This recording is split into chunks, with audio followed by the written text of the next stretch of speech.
Hello everyone, welcome back to e-learning platform of Nalanda Vidyalaya, Morbi. Once again, my name is Sakshesh and I am going to pursue the last session of class 9 mathematics, chapter number 9, line and angle. So, last time we discussed about the formation of the angle.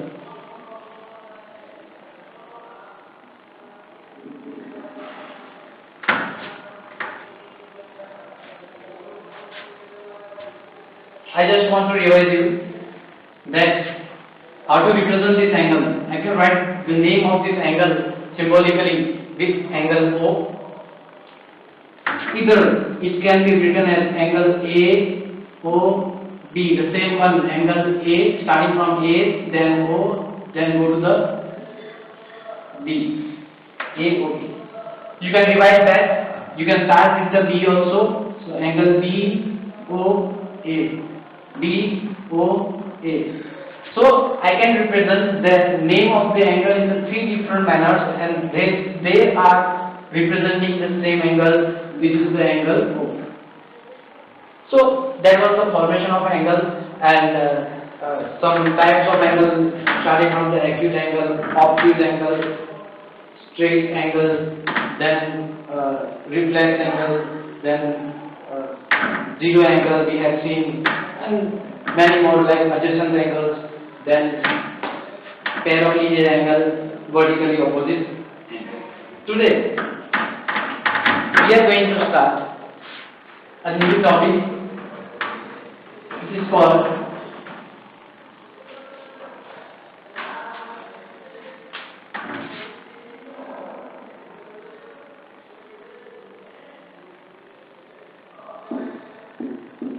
intersecting lines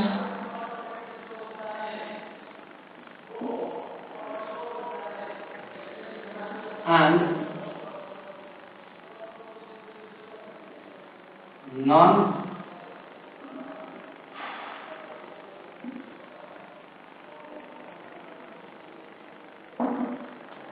intersecting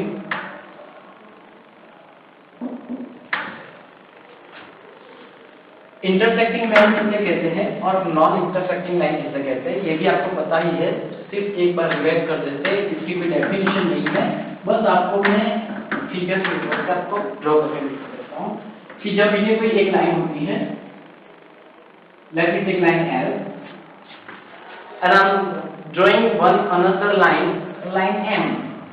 So there are two possibilities. One, this line M might be intersect the previous one.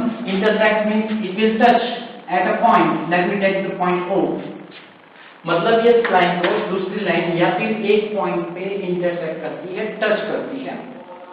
या फिर दूसरा scenario है, दूसरा example है कि भाई ये line N है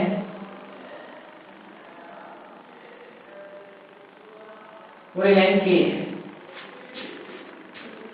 ये दो लाइन अगर आप इस तरह से इस तरफ एक्सट्रीमली एक्सपांड करते हो up to infinite in a straight manner और इसी तरह इस तरफ एक्सपांड करते हो, फिर भी कहीं पे भी एक दूसरे को इंटरसेक्ट नहीं करते हैं, उसे कहते हैं नॉन इंटरसेक्टिंग लाइंस और इसे कहते हैं इंटरसेक्ट. जो नॉन इंटरसेक्टिंग लाइन होती है उसे क्या कहते हैं आपको पता ही है, उसे कहते हैं पैरेलल लाइंस. क्या कहते हैं? Parallel lines. तो ये एक दूसरे को पैरेलल है, मतलब एक दूसरे को इंटरसेक्ट करते नहीं है, इसलिए उसको नॉन इंटरसेक्टिंग लाइन कहा जाता है. और ये एक पॉइंट पे इंटरसेक्ट करते हैं तो उसको इंटरसेक्टिंग लाइन. ठीक है.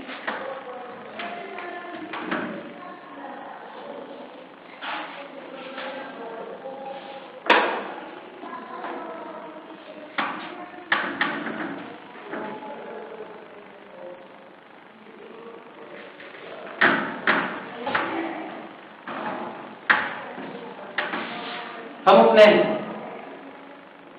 अगले टॉपिक के बारे में कुछ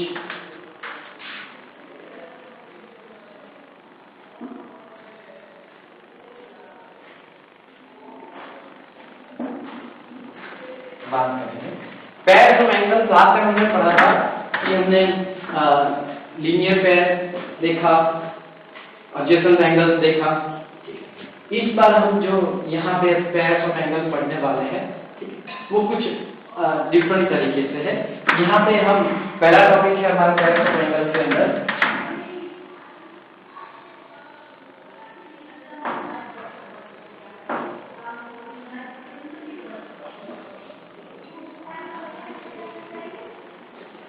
एक्सियम 6.1।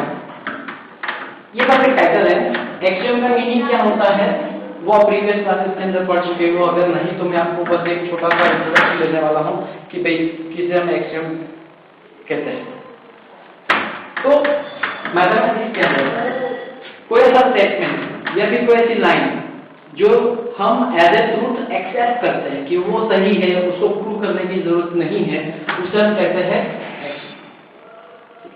अब ये एक्सियम क्या कहता है 6.1 मैं आपको वही बताऊंगा। If a ray stands on line, मतलब क्या कि कोई एक लाइन है उसके ऊपर कोई रे बनी, सपोज ये लाइन है ए बी और ये रे है ओ सी। सो इफ अ रे स्टैंड्स ऑन अ लाइन, मतलब इस लाइन पे ये रे यहाँ पे मजबूती से खड़ा हुआ है, इसका ओरिजिन पॉइंट क्या है, then the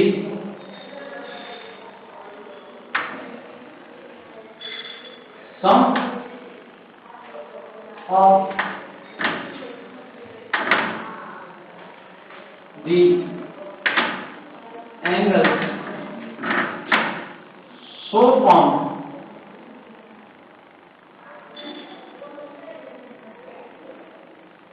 is 180।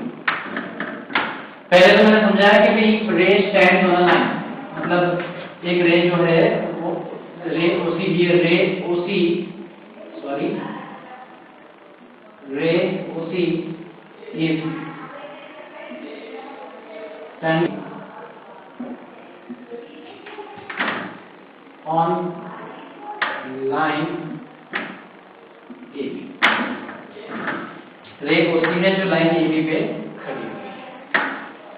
The sum of the angle so formed, मतलब ये जो एंगल बनते हैं कौन से एंगल बनते हैं, ये angle AOC and plus angle COB is 180 is equal to 180। ये एक हमारा एक्शन 6.1 है, हम इसको एक्सेप्ट करते हैं, हम उसको प्रूव नहीं करेंगे। क्या कहना चाहता है कि जब कोई लाइन के ऊपर कोई रे खड़ी हो तो जो दो एंगल बनते हैं उसका सम 180 डिग्री होगा। क्यों? क्योंकि वो लीनियर पेयर है। लीनियर पेयर का सम कितना होता है 180 डिग्री। इसको हम प्रूव करेंगे। तो उसी तरह इसका ऑपोजिट सेंस है कॉन्वर्जिज्म कहते हैं। कॉन्वर्स के बारे में हम आपको आगे डिटेल में पढ़ाएंगे। फिलहाल हमारा दूसरा टॉपिक है एक्शन 6.2। इसका उल्टा, यहाँ पे जो बात थी कि भाई if a ray stands on a line then the sum of the angles so formed is 180। अब जब कोई दो adjacent angles उसका सम अगर 180 डिग्री होता हो तो उसके नॉन कॉमन आर्म्स जो है वो लाइन बनाते हैं। ये एक्सम 6.2 है। डिटेल में क्या है मैं आपको वो भी बताऊंगा कि एक्सम 6.2 जो है वो क्या कहना चाहता है।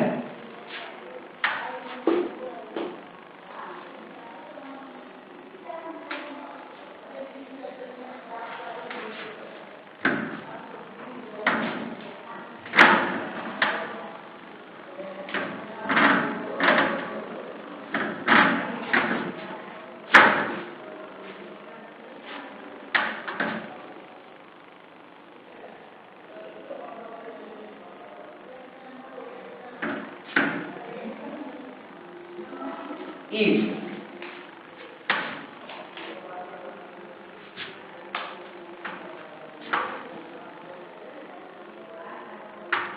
the sum of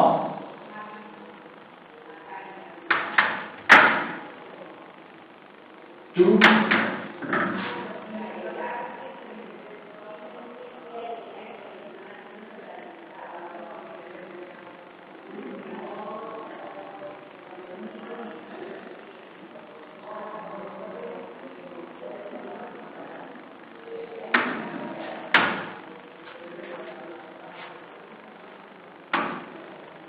if the sum of two adjacent angles is 180 degree, then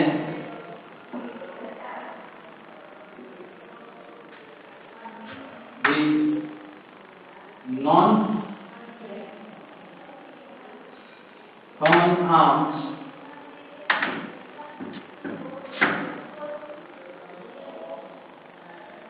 forms line.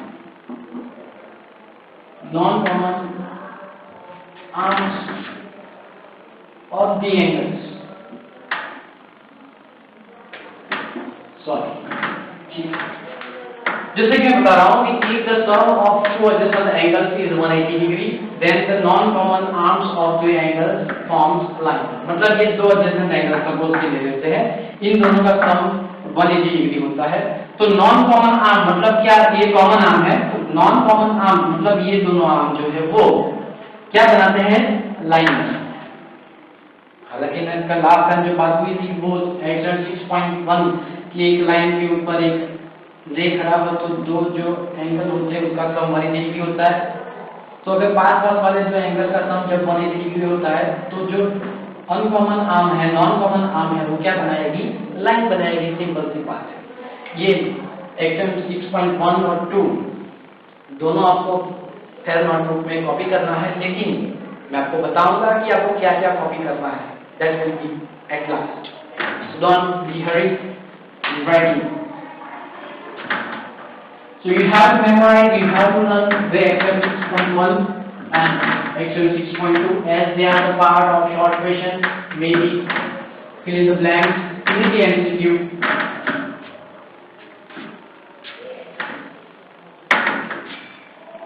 अब बारी आती है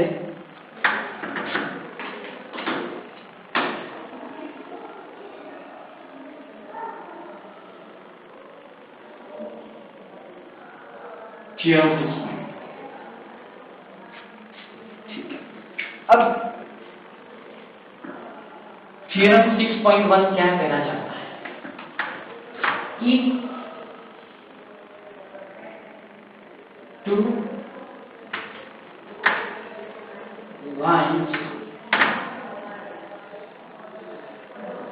intersect, then the vertically opposite angles are equal.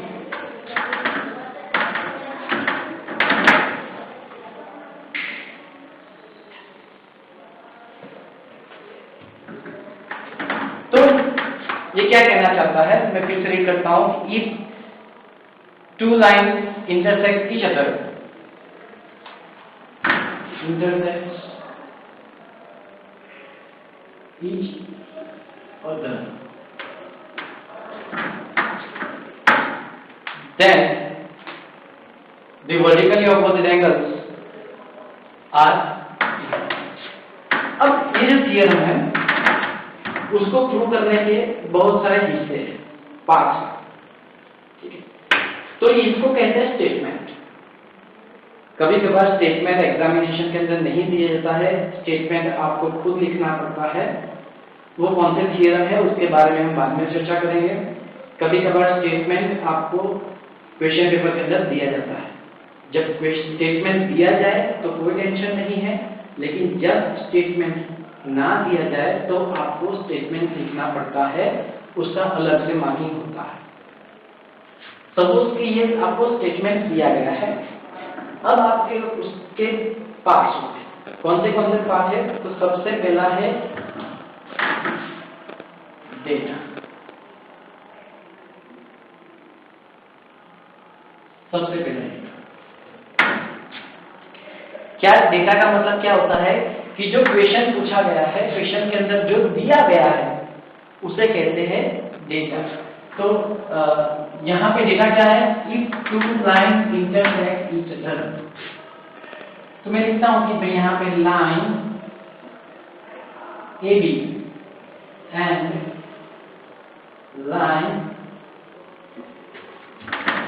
C D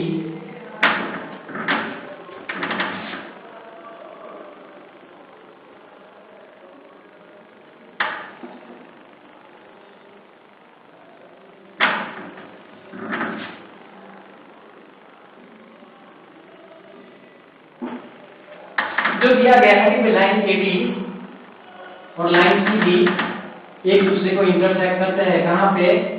O point. ये डेटा था, उसके ऊपर आपको फिगर ड्रॉ करनी है जो कि बहुत ही इंपॉर्टेंट होती है। तो मैं यहाँ पे उसकी फिगर ड्रॉ करता हूँ।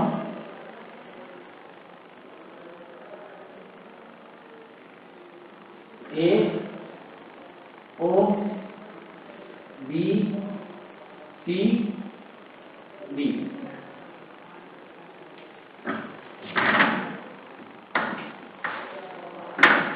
ये दूसरा पार्ट क्या? फिगर। तीसरा part to prove.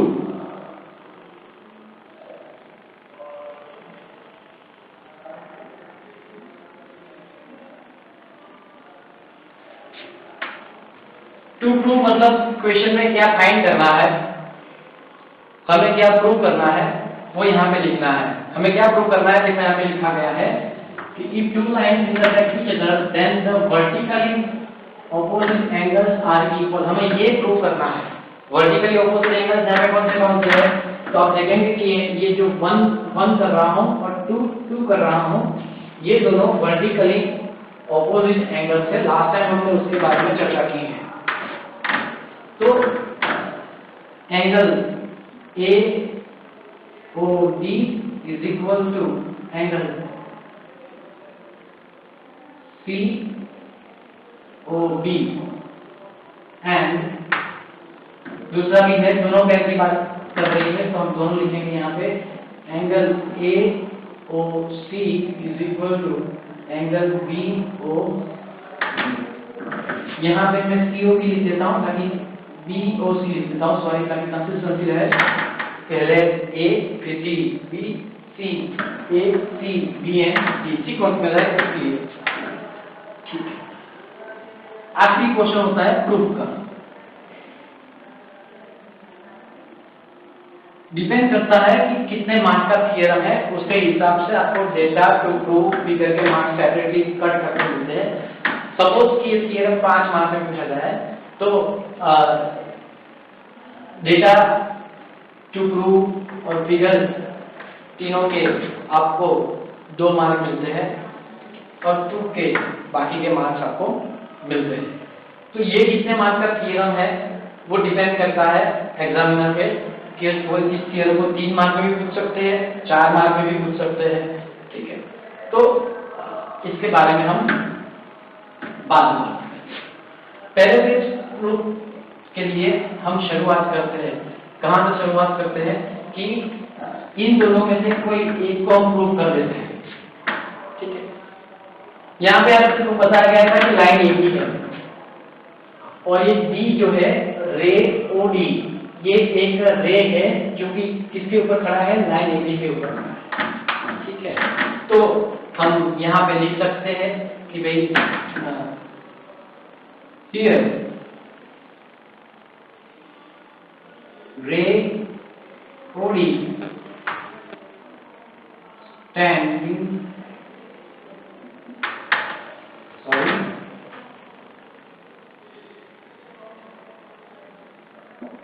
on line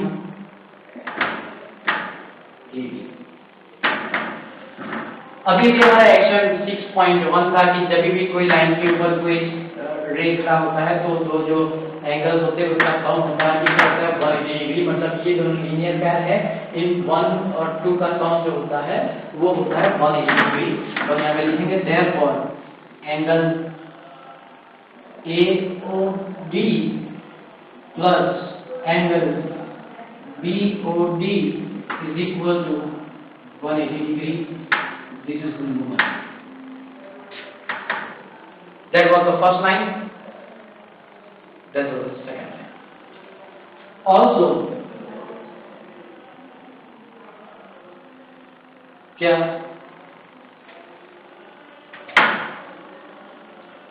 अब हमारे पास दूसरा है कि भाई रे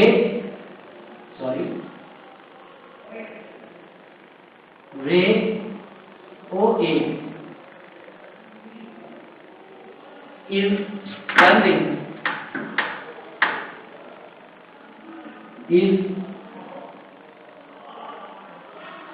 standing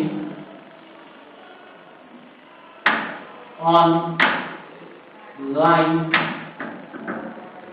OA जो है वो लाइन इस पे खड़ी है, CD के ऊपर खड़ा है। अभी जिस तरह से यहाँ पे हमने रे OB जो है वो लाइन AB पे खड़ा था, उसी तरह लाइन OA जो है वो कहाँ पे खड़ा है, लाइन CD। तो therefore हम क्या लिख सकते हैं कि भाई ये angle 2 and angle 1 that means angle AOC और angle AOB,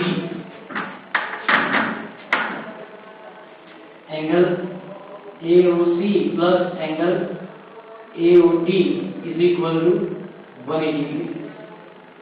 This is equation number 2. दोनों एग्जाम 6.17 में लिए हैं। मैं चाहूँ तो सिंपली यहाँ पे लिख सकता हूँ फ्रॉम एग्जाम 6.1। ठीक है, अब बात ये आती है कि आप देखेंगे इन दोनों का एडिशन 180 डिग्री होता है, इन दोनों का एडिशन भी 180 डिग्री होता है, तो दोनों के राइट हैंड साइड मैच होते हैं, तो उनका मतलब क्या हुआ कि लेफ्ट हैंड साइड भी कैसे है, इक्वल है। So therefore from 1 and 2 we can say that कि भाई angle AOD plus angle BOD is equal to angle AOC plus angle AO।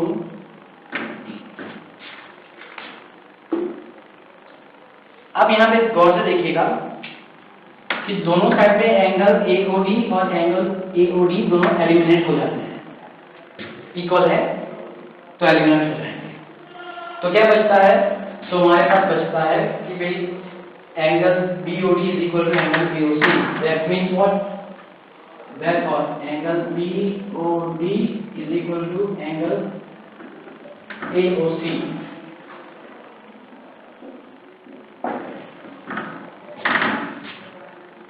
अगर आप इसको उल्टा कर दो तो हमारे पास जो इक्वेशन है ना AOC is equal to BOD, ये देखो हमने प्रूव कर दिया, हो गया। इसकी जगह पर डायरेक्टली लिख सकते हैं कि AOC is equal to BOD। ये इस तरफ लिखा है और इस तरफ लिखा है, सिर्फ मैंने साइड्स को क्लिक किया है और कुछ नहीं किया, डायरेक्टली हम एक स्टेप खा जाते हैं, बीच में लिखते नहीं। ठीक है, पहली, दूसरी, तीसरी, चौथी, पांचवी, छठवीं और सातवीं लाइन पे हमारा थ्योरम सॉल्व हो जाता है। तो हमने ये हिस्सा प्रूव किया। इसी तरह से हम ये प्रूव कर सकते हैं, टेक्स्ट बुक में ये पार्ट प्रूव किया हुआ दिया गया है और ये हमें एज्यूम करने को बोला गया है, तो हमने टेक्स्ट बुक से उल्टा किया है ताकि आपको पता चले। Similarly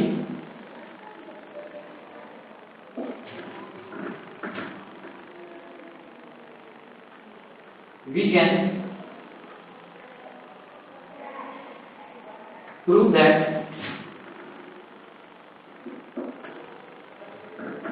angle AOD is equal to angle BOC।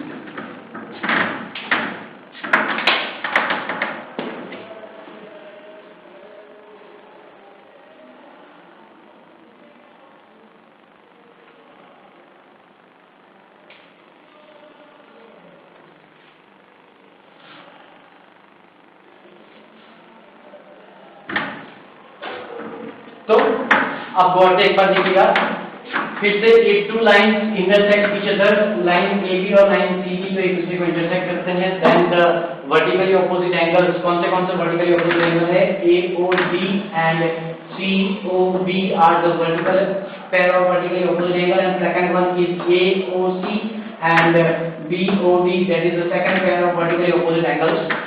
Now I have to prove that they both are equal to similar. Now, line AB and line CD intersect each other at O. That is our assumption. We can take a line XY and PQ and whatever. You can provide the name with the respective O. Also, you can change the name according to your wish. Then, what I have to prove?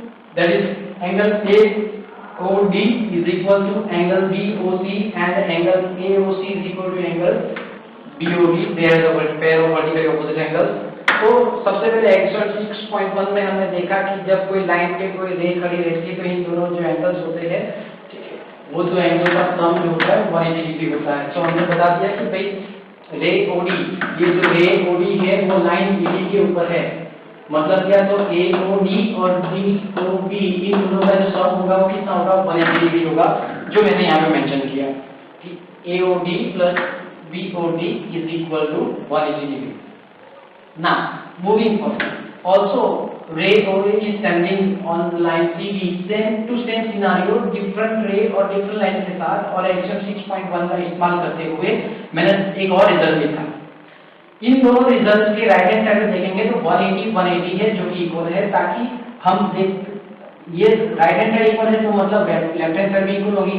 तो हमने दोनों की left hand side हमने क्या की, compare की। I have compared the left hand sides of both equations as equal. AOD plus BOD is equal to AOC plus AOD. दोनों side पे AOD जो है कॉमन है तो उसको कैंसिल कर देंगे, तो क्या बचता है, BOD is equal to AOC। हम उसको फ्लिप करते हैं, मतलब जो राइट हैंड साइड पे लिखा है वो लेफ्ट हैंड साइड पे लिखेंगे और लेफ्ट हैंड साइड पे लिखा हो राइट हैंड साइड पे लिखेंगे, क्योंकि यहाँ पे पास हमारे क्यों लिख रहे हैं, क्योंकि हमारे को प्रूव करना है इसलिए। Therefore angle AOD is equal to angle BOD and ये हमारा थ्योरम यहाँ पे प्रूव हो जाता है। तो पहले एंगल हमने प्रूव कर दिया, तो similarly we can prove that angle AOD is equal to angle BOC। इसी तरह एक्सरसाइज 6.1 का इस्तेमाल करना है, जो कि आपको ये पोर्शन, ये वाला पोर्शन आपको टेक्स्ट बुक में दिया गया है, ये नहीं दिया था, इसलिए मैंने आपको यहाँ पे प्रूव करके दिखाया।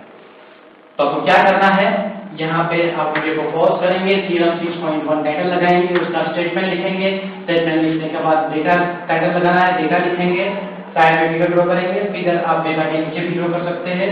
टू प्रूफ जो लिखना है वो भी आपको कॉपी करना है, same to same proof word to word, यहाँ से लेकर ये जो मैक्स मैन को यहाँ पे मैं सेपरेट कर देता हूँ कि यहाँ से होने के बाद आपको वहां पे जाना है और ये 3 लाइन में वहां पे थ्योरम करना है। तो कृपया करके आप ये थ्योरम 6.1 जो कि इम्पोर्टेंट है वो आपको कॉपी करना है।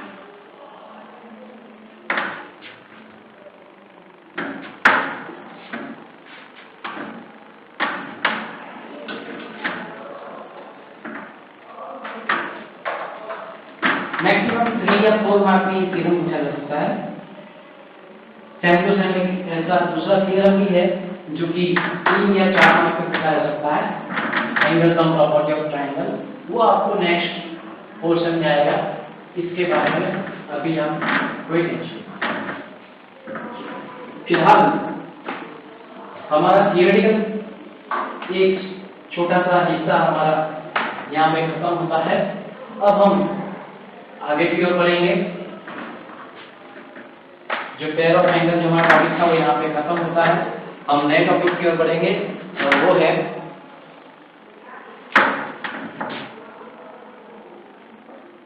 Exercise 6.5।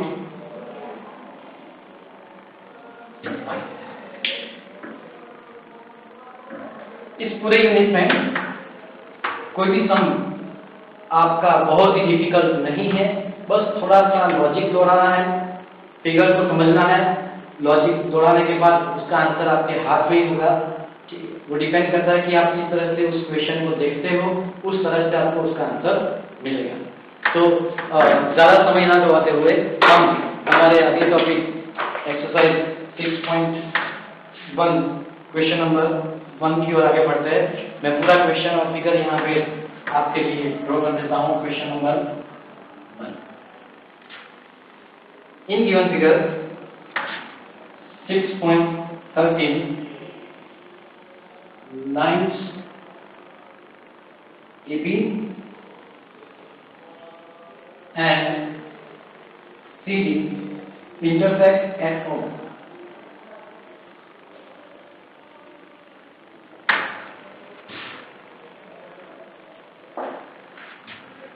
If angle AOC is plus angle BOE, if angle AOC plus angle BOE is equal to 70 degree and BOD is equal to angle BOD is equal to 40 degree. Find BOE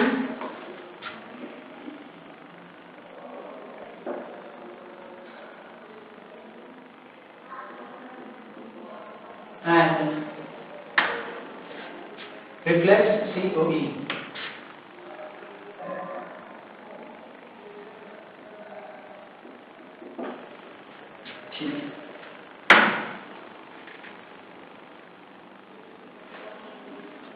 इसकी figure यहाँ पे है।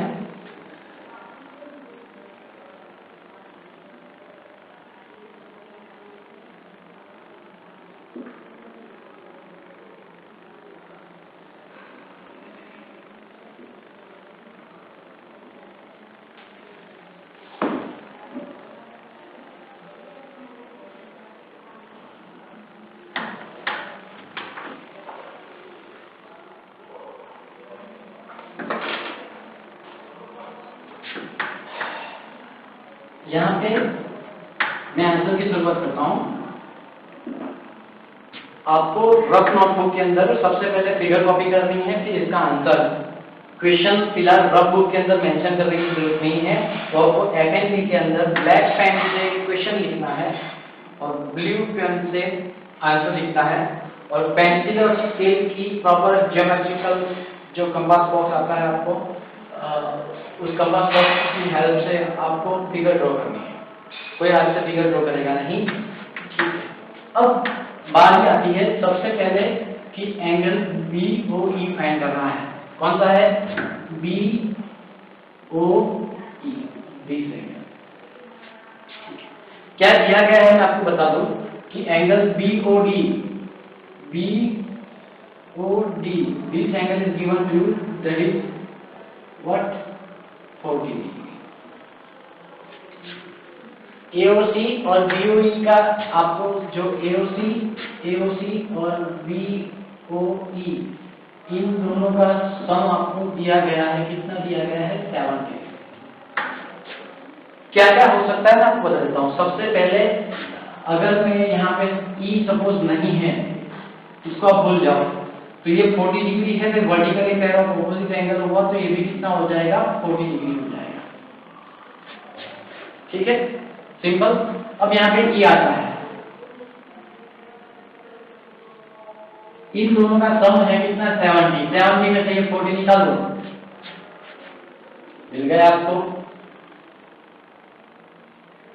BOE। ये सोचने का तरीका है, सम start किए बिना ही सिर्फ और सिर्फ आपके दिमाग में ही आपको उसका आंसर कैसे मिलेगा वो आप सोच लेंगे, तो कोई भी क्वेश्चन ऐसा नहीं है जिसका आंसर ढूंढना। अगर आप सोच नहीं पाएंगे तो उसका आंसर पता कभी भी नहीं चलेगा। तो शुरुआत कैसे करनी है, क्या लिखना है, वो भी आप खुद अपने आप से लिख सकते हो, लेकिन वो ग्रामेटिकली एंड मैथमेटिकली दोनों तरीके से सही होना चाहिए। फिलहाल मैं इस आंसर की शुरुआत करता हूँ डेटा से। डेटा मतलब आपको लास्ट टाइम ये भी सिखाया कि क्या होता है डेटा, कि जो क्वेश्चन के अंदर दिया गया है उसे हम कहते हैं data. So here what is given to you, angle BOD is equal to 40 degree and angle AOC plus angle BOE is equal to 70 degree, which is given to you. Now,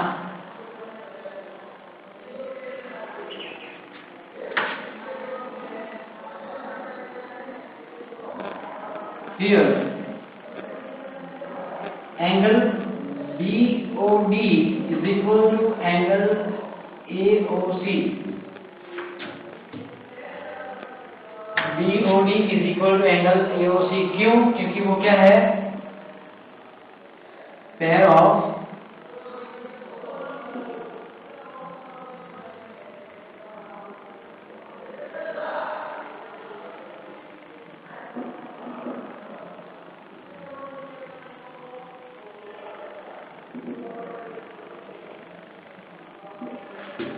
because they are the pair of vertically opposite angles. जो कोई भी reason है, जो कोई भी वजह होती है, आपने ये स्टेटमेंट मतलब ये आपने जो इक्वेशन लिखा वो किसके आधार पे लिखा, क्या बेस है, वो बेस आपको यहाँ पे शो करना जरूरी है। आप ऐसे ही नहीं लिख सकते। ये नहीं लिखा है तो अप्रोक्सीमेटली आधा मार्क कट सकता है। Angle AOC is equal to 40 degree. AOC is equal to 40 degree क्यों? क्योंकि इसका बेस क्या है कि भाई angle BOD is equal to 40 degree, जो कि हमें दिया गया है। आगे की ओर बढ़ते हैं। कैसे? तो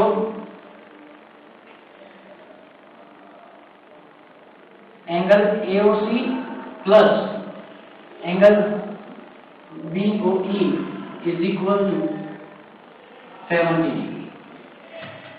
It is given. हमें ऑलरेडी दिया गया है, फाइंड करने की जरूरत नहीं है, क्वेश्चन के अंदर ही है।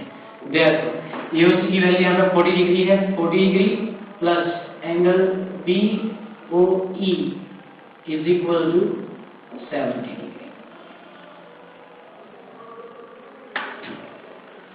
अब BOE को सब्जेक्ट बनाते हैं, प्लस 40 को उस तरफ भेजेंगे राइट हैंड साइड की ओर। So when you transport this 40 degree to the right hand side of the equality, it is added over here, it will be subtracted over there. Therefore angle BOE is equal to 70 degree minus 40। Simple. यहाँ पे 40 degree इसके साथ addition में है, उस तरफ भेजेंगे तो सब्ट्रैक्शन में जाएंगे। That is the law of transportation. अगर आपको laws of transportation नहीं पता हो तो उसका सेशन में आपको बाद में बताऊंगा, वो रिवीजन में आएगा। Therefore, angle BOE is equal to 70 minus 40, 30। आपको अभी पहला आंसर मिला है। जब भी आपको आंसर मिले तो उसको एक बॉक्स के अंदर रखिएगा, अच्छे से बॉक्स के अंदर रखिएगा ताकि वो हाईलाइट हो कि ये आंसर है। तो आप देखेंगे जरा कि वर्ड के नीचे वर्ड और एक ही लाइन में कतार में सब कुछ होना चाहिए, कुछ आगे पीछे नहीं, कोई लेटर एक दूसरे को छूता भी नहीं है। तो एंगल, एडिशन, नेम एक दूसरे को टच होना चाहिए नहीं, सबके बीच में एक प्रॉपर गैप होना चाहिए। लिखने का जो तरीका होता है वो बहुत ही अच्छा और बेहतरीन होना चाहिए ताकि हमारे मार्क्स कहीं भी घटे नहीं। आगे की ओर बढ़ते हैं।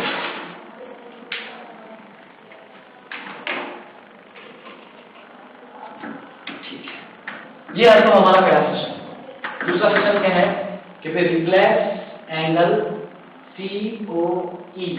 तो सबसे पहले COE फाइंड। तो हियर आप देखेंगे लाइन AB है, मतलब AB के ऊपर जितने भी एंगल्स बने हैं तीनों के तीनों का अगर हम काउंट करेंगे तो उसका मेजरमेंट कितना होगा? 180 डिग्री। तो therefore here line AOB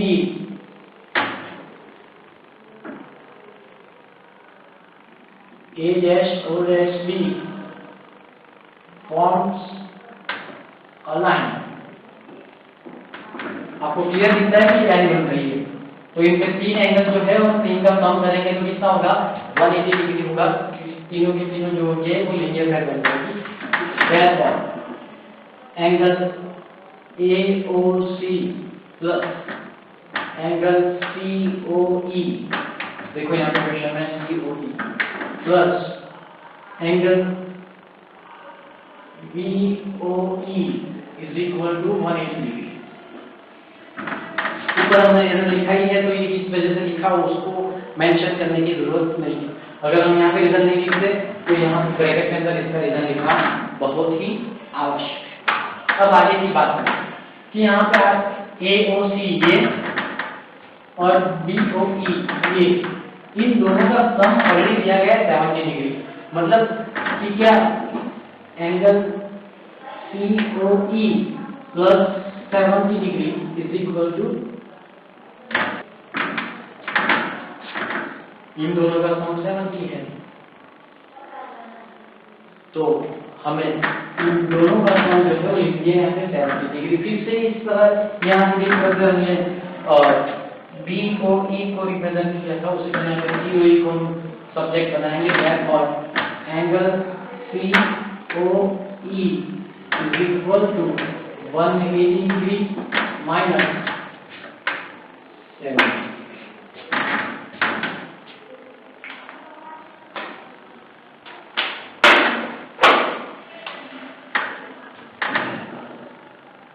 angle COE is equal to 180 minus 70, that is so simple, that is 100 इसका बॉक्स जरूर बनाएंगे लेकिन ये हमारा आंसर नहीं है। हमें क्या फाइंड करना है रिफ्लेक्स ऑफ एंगल COE। तो हमने मैं आपको अभी तक दिखाया नहीं है कि इसका रिफ्लेक्स कैसे फाइंड करते हैं। यहाँ पे ध्यान दीजिएगा, जिस एंगल का हमें रिफ्लेक्स फाइंड करना है, अब जैसे कि मैं यहाँ पे ड्रॉ कर देता हूँ कि भाई ये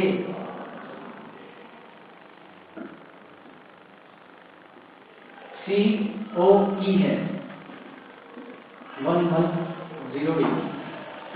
इस एंगल का रिफ्लेक्स मतलब जो बाकी बचा हुआ है उसका मतलब टोटल कितना होता है 360 में से वो एंगल निकाल दो तो बनेगा रिफ्लेक्स बन जाएगा। कैसे लिखते हैं मैं आपको बता देता हूँ। Reflex angle COE is equal to 360 degree minus angle COE। 360 में से उस एंगल का मेजरमेंट निकाल देना है, आपको रिफ्लेक्स मिल जाएगा। Is equal to 360 degree minus 110 degree is equal to 0 minus 0 0, 6 minus 1 5, 3 minus 1 2। So reflex angle COE is equal to 250। That is our answer here. Here I am going to write the last line answer.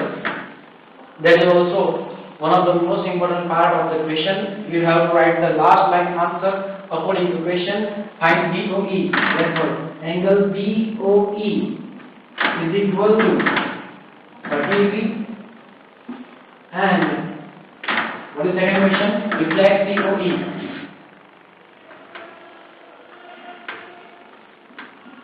is equal to 250 degree.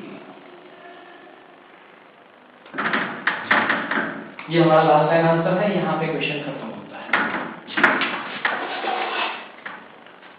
तो फिर से line AB and CD intersect at O if angle AOC plus angle BOE is equal to 70 degree. इन दोनों का addition 70 degree हो, BOD 40 degree हो तो BOE find करना है और रिफ्लेक्स COE फाइंड करना है। तो जो रिजल्ट दिया गया था, मतलब क्वेश्चन जो दिया है मैंने यहाँ पे पहले कॉपी किया है कि angle BOD is equal to 40 degree और angle AOC plus angle BOE is equal to 70। फिर BOD is equal to AOC, ये दोनों कैसे होते हैं, इक्वल होते हैं, क्योंकि वो कैसे वर्टिकली पैर और वर्टिकली ऑपोजिट एंगल्स है, तो इसलिए वो दोनों कैसे होते हैं, इक्वल होते हैं। AOC का मेजरमेंट यहाँ पे आपको फाइंड करना था, BOD का दिया गया है, तो AOC का मिलेगा तो कितना 40 डिग्री, क्योंकि BOD कितना दिया गया है 40 डिग्री। अब जो दिया गया था AOC plus BOE is equal to 70 degree. अब AOC की वैल्यू आपको पता है क्या है, 40 डिग्री, तो हम AOC की जगह 40 डिग्री रखेंगे और BOE उसमें फाइंड करेंगे लॉज ऑफ ट्रांसपोर्टेशन से। 40 को उस तरफ ले जाओ तो 70 माइनस 40 हो जाएंगे, तो BOE का मेजरमेंट मिलेगा आपको 30 degree. Now that was our first session being complete. For the second session we have to find the reflex of COE. इसके लिए हमें सबसे पहले एंगल COE फाइंड करना है। तो एंगल COE फाइंड करने के लिए ये तीनों पेयर जो है वो लीनियर है, मतलब ये तीनों से एक लाइन फॉर्म होती है, वो फिगर के अंदर दिख रहा है, मैं नहीं कह रहा हूँ, फिगर क्वेश्चन के अंदर दिख रहा है। So here A dash O dash B forms a line, therefore these sum of these three angles are having 180 degree exactly. Now angle AOC plus COE plus BOE is equal to 180 degree. Amongst them it is given that angle AOC and angle BOE is equal to 70 degree. So substituting that value of angle AOC and angle BOE 70, we are moving forward that angle COE plus 70 degree is equal to 180. अब क्या है, जिस तरह से यहाँ पे laws of transportation किया था उसी तरह से यहाँ पे हम 70 को उस तरफ भेजेंगे, यहाँ पे वो सब्ट्रैक्शन में है, यहाँ पे वो यहाँ पे वो एडिशन में है, वहाँ पे वो सब्ट्रैक्शन में चला जाएगा नेचुरली। तो angle COE is equal to 110 degree after making the subtraction. यहाँ पे अभी तक सम खत्म हुआ नहीं है, क्योंकि हमने COE फाइंड किया है, हालांकि हमें फाइंड करना है रिफ्लेक्स ऑफ COE। तो रिफ्लेक्स ऑफ COE फाइंड करने के लिए COE का मेजरमेंट जो है वो 360 में से सब्ट्रैक्ट करते हैं, सिंपल 360 में से COE एंगल निकाल दो, आपको रिफ्लेक्स मिल जाएगा। ये आपको सबसे पहले रफ रूप में कॉपी करनी है, फिर फेयर रूप में भी कॉपी करनी है, 2 बार सम रिवाइज होगा ताकि आपको वो अच्छी तरीके से आता है। अगर आपको कोई भी सम समझने में दिक्कत आ रही है तो उसको वीडियो को पॉज करें, फिर से दोबारा देखें, या फिर आप हमें आपकी स्कूल के व्हाट्सएप मीडियम के द्वारा बता सकते हैं कि सर ये क्वेश्चन समझ में नहीं आया, ये थियरम समझ में नहीं आया, ये एक्शन समझ में नहीं आया, ये टर्म या ये कंडीशन आपको समझ में नहीं आ रही है। जो कोई भी चीज़ आपको समझ में ना आ रही हो वो आप नोट डाउन करके रखें, हमें व्हाट्सएप करें, तो हम आपको उसके सॉल्यूशन और विजुअलाइजेशन के ऊपर आपको ले जाएंगे। फिलहाल आप इसके कॉपी कर सकते हैं।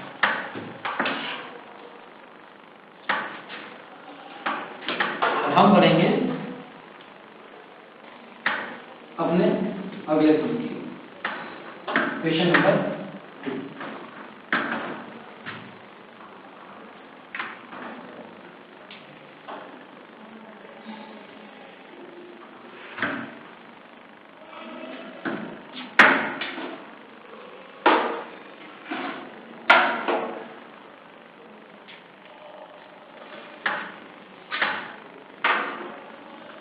क्वेश्चन नंबर 2 क्या कहता है कि फिगर 6.14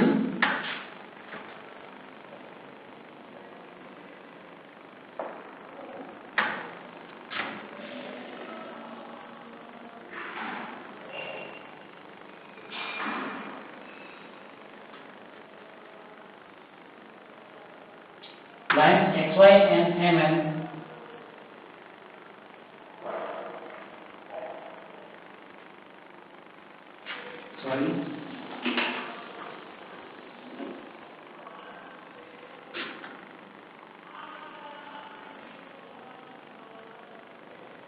intersect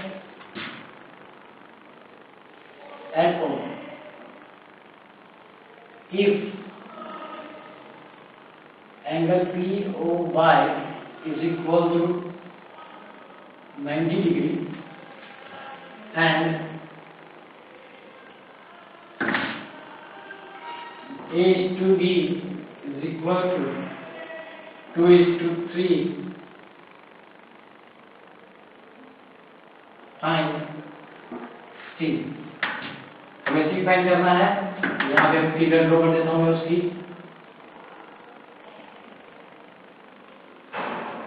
सॉरी, ये पोर्शन नहीं है।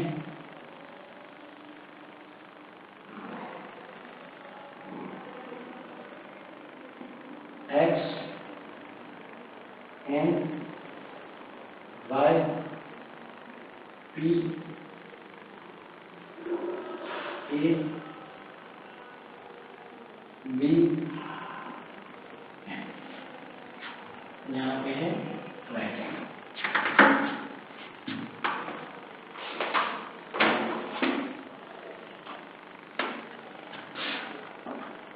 हियर आपका आंसर स्टार्ट होता है। यहाँ पे जो डेटा दिया गया मैं लिखता हूँ कि angle P O Y is equal to 90 degree and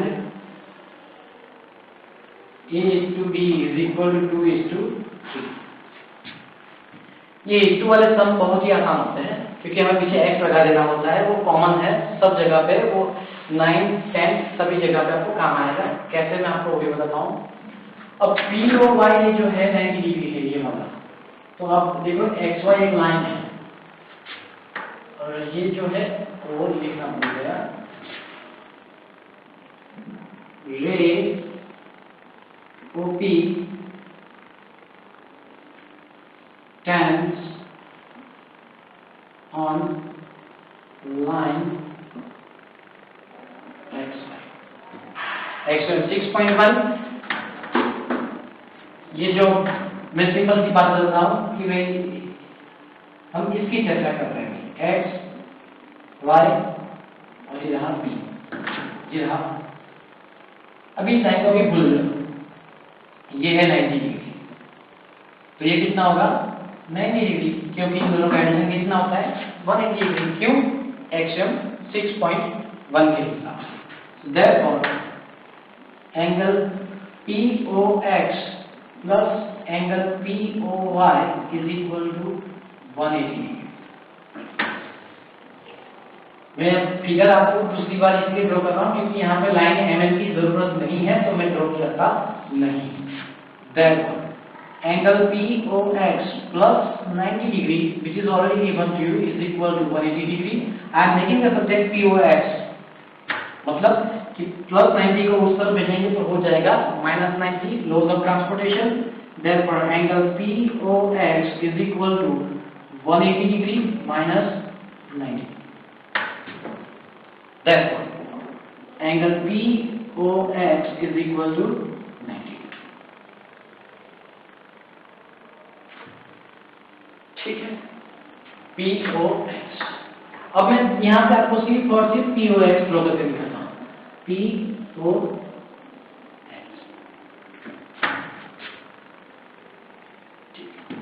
सी कहाँ पे है मैं आपको दिखा दूँ ताकि ये जमेला क्यों कर रहे हैं उसके बारे में हमें पता चले। ये रहा सी।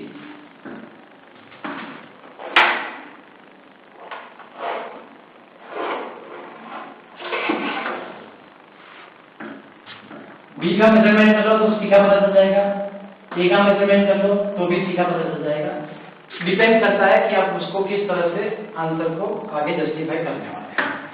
मैं तो बी फाइंड करूंगा, क्यों? तो आप जरा देखेंगे गौर से, जो रे OM है, सॉरी रे OX है, वो लाइन MN के ऊपर खड़ी है, तो इन दोनों का सम कितना हो जाएगा 180 डिग्री हो जाएगा। तो बी आप फाइंड करेंगे तो सी मिल जाएगा। सिंपल सी बात है। तो इसलिए मेरा टारगेट रहेगा बी फाइंड करना। अब अपने दिमाग में रखना। या फिर दूसरा तरीका है कि भाई ये 90 डिग्री का आप ए फाइंड करेंगे, इन दोनों का एडिशन करेंगे तो ये जो MOY जो है और ये XCN है वो vertically pair of vertically opposite angles है, तो उसके हिसाब से भी आप कर सकते हो। तो फिलहाल तो मैं यहाँ पे ये लाइन खींच दी और ये है A और ये है B, जिसका आपको रेशियो दिया गया है A:2 और ये टोटल उसका मेजरमेंट होता है 90। जरा मैं आगे की कार्यवाही भी कर दूं। Length A is equal to 2x and b is equal to 3x.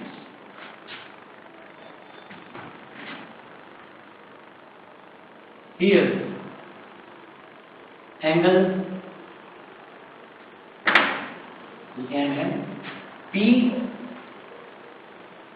O X इन दोनों का सम होता है, मतलब POM plus MOX, POM plus angle MOX is equal to angle POX। इन दोनों का सम करेंगे तो पूरा एंगल POX बन जाएगा। POX का मेजरमेंट 90 डिग्री है, तो मैं यहाँ पे इस तरह से आंसर 90 डिग्री लिख दूंगा, और POM यानी कि A और MOX यानी कि B। Therefore A plus B is equal to 90। मैं डायरेक्टली भी लिख सकता हूँ, लेकिन नाम से लिखा ताकि आपको पता चले। अब A is equal to 2x और B is equal to 3x हमने सपोज किया था, तो लिख देंगे therefore 2x plus 3x is equal to 90। A की जगह पे 2x और B की जगह पे 3x। ये सपोज क्यों किया? क्योंकि यहाँ पे A is to B is equal to 2 is to 3 दिया है, तो 2x और 3x, 4 is to 5 दिया हो तो 4x and 5x, जो भी दिया हो पीछे आपको x लगा देना है सपोज के लिए। अगर x नहीं लगाना है तो आप x की जगह पे y या z कुछ भी सपोज कर सकते हो, उसमें कोई आपत्ति नहीं। तो यहाँ पे लिख दे for 5x is equal to 90 degree, therefore x is equal to 90 degree divided by 5। देखो अब यहाँ पे 2 plus 3 5 5x होता है, 5 को सामने की ओर भेजेंगे, यहाँ पे 5x के साथ मल्टीप्लिकेशन में है, सामने की ओर डिवीजन में जाएगा, तो x is equal to 90 divided by 5। Therefore x is equal to 80। यहाँ पे हम डिग्री का सिंबल नहीं लगा सकते क्योंकि वो एक रेशियो है।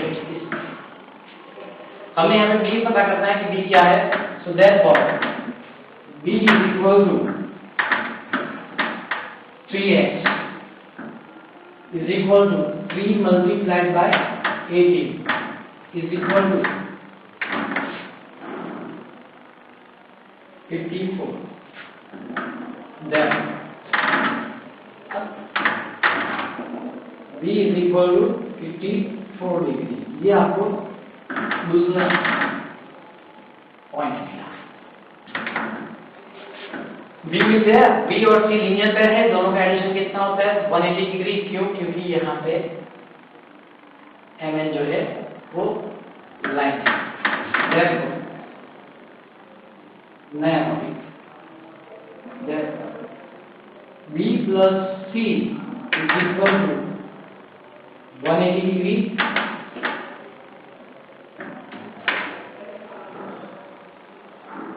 Linear pair. रिजल्ट लिखा है B यानी कि कभी भी बन गया 54 डिग्री प्लस C हमें पता नहीं है is equal to 180 degree. Laws of transformation फिर से इस्तेमाल करेंगे, C is equal to 180 degree minus 54। ठीक है, अब यहाँ पे इन दोनों का सब्ट्रैक्शन करेंगे और हमें C की वैल्यू मिल जाएगी 180 माइनस 54। 6 plus 4 10 करें 1 5 6 7 8 2 136 degree 126 degree. This is your last answer and last and also. तो हमें C फाइंड करने को बोला गया था, हमने C फाइंड कर लिया। फिर से एक और बात कि भाई लाइन XY और MN जो है वो एक दूसरे को इंटरसेक्ट करते हैं, कहाँ पे O पे, और POY 90 डिग्री है जो कि आपको ऑलरेडी फिगर में दिया गया है। AB is to A is to B is equal to 2 is to 3 भी दिया गया है। तो सबसे पहले POY is equal to 90 है, तो यहाँ पे POY जो 90 डिग्री है तो POX भी कितना होगा 90 डिग्री होगा, क्योंकि OP जो है वो लाइन एक्स वाई के ऊपर स्टैंडिंग पोजीशन में है। एक्स 6.1 की वजह से ये दोनों का एंगल होता है 180 डिग्री। तो उसमें से आपको एक दिया गया है POY 90, तो दूसरा मिलेगा POX। POX फाइंड करने के लिए 90 को उस तरफ भेजेंगे, 180 minus 90, so therefore POX is equal to 90। अब POX की बात करें तो एंगल यहाँ पे POX की बात करें तो यहाँ पे दो एंगल का सम होता है POX। कौन से POM और MOX इन दोनों का सम करेंगे तो POX बनता है। तो मैंने वही लिखा है POM plus MOX is equal to PO। हालांकि POM जो है वो A है और MOX वो है B है, तो उन एंगल के नाम की जगह पे हम लेटर्स लिख लेंगे A plus B is equal to 90 degree. हालांकि हमने A is equal to 2x और B is equal to 3x suppose किया है। वो सपोजल आपको A स्टैंडर्ड में पढ़े थे, ये 9 स्टैंडर्ड है, तो हम 2x plus 3 is equal to 2x plus 3x is equal to 90 degree. Literally दोनों का सम होता है 5x is equal to 90 degree. Again हम x को सब्जेक्ट बनाएंगे, सो 5 वहां पे यहाँ पे मल्टीप्लिकेशन में सामने डिवीजन में जाएगा, x is equal to 90 divided by 5, so x is equal to 80। यहाँ पे डिग्री का सिंबल नहीं लगाते हैं क्योंकि ये किसी एंगल का मेजरमेंट नहीं है। So b is equal to 3x। क्यों b मैंने आपको बताया था कि आपको क्वेश्चन के शुरुआत में पता चल जाना चाहिए कि b फाइंड करना है, तो इसलिए हम b फाइंड कर रहे हैं। b is equal to 3x, x की जगह में हम 18 रखते हैं, 18 3 जा 54। Now b is equal to 54. Now b plus c is equal to 180 degree because they are a linear pair. So therefore 54 plus c is equal to 180 degree and c is equal to 180 minus 54. आप subtraction कर सकते हैं और cross check कर सकते हैं। 6 plus 4 10 carry 1, 5 plus 2 6 7 plus 1 8 और 1 180 done. So that is the last line answer also. आपको आगे कुछ पढ़ने की जरूरत नहीं है, आपका सी फाइंड हो गया। ये दोनों फिगर ड्रॉ करनी नहीं है, मैंने सिर्फ आपको एक्सप्लेनेशन के लिए दोनों फिगर ड्रॉ करके दी थी। अभी आपको उसकी कोई जरूरत है नहीं, ड्रॉ करना नहीं है। एक ही फिगर के ऊपर आपको पूरा सम लिखना है। कृपया करके इस सम को कॉपी कीजिए, ठीक है। फिलहाल आज के दिन तक हम क्वेश्चन नंबर 2 पर भी जाएंगे। अब इस सेशन में हम इस जो एक्सरसाइज का बाकी का हिस्सा है वो और आगे की एक्सपेरिमेंट्स और थ्योरम्स हम पढ़ेंगे। आज के लिए बस इतना ही। Thank you very much once again. My name is Lakshesh and you are watching the e-learning platform of Nalanda Vidyalaya. Thank you very much. नमस्ते।